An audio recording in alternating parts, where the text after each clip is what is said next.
Díomh Corca Dhuibhne conversational mar as ríist ach aniuh níl mé sa múr hir in éireann.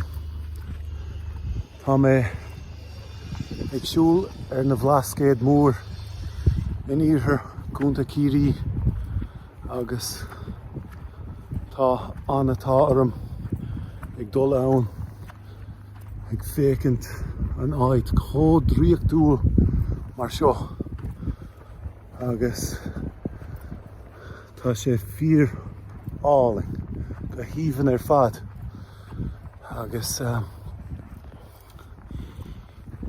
im bháil inis tá leabhar de scríbhneoir Tomás Ó Criomhthain agus bailim an céad talt a labhairt a gcuimh.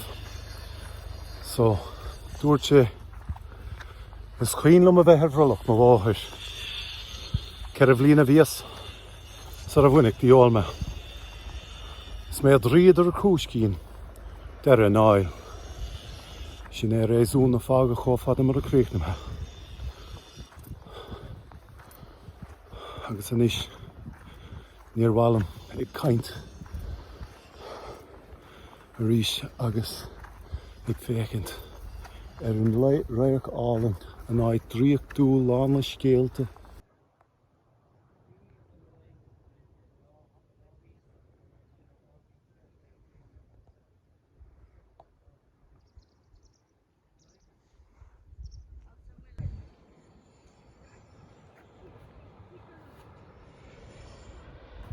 Bunim anna taitneamh ag caint go thomláin as Gaeilge ar an seachtain ar fad agus is teanga álainní agus níor chreidim mé go bhfuil an skellig ar mo thaobh amháin agus na Blasketí ar an taobh eile go háirithe leis an fearr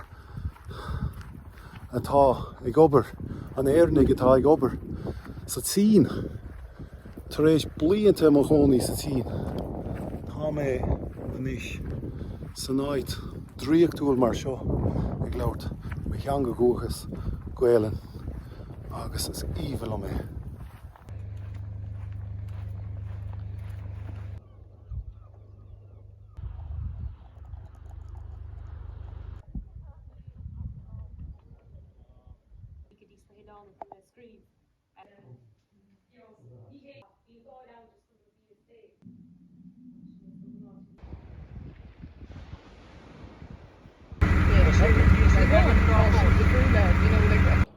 Ar an seachtain seo níl éon ceiste go míomh ach tá achanaí go míomh.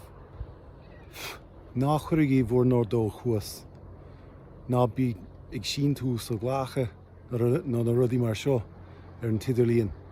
Bhálam iad ag caint amach as Gaeilge mar is teanga álainní.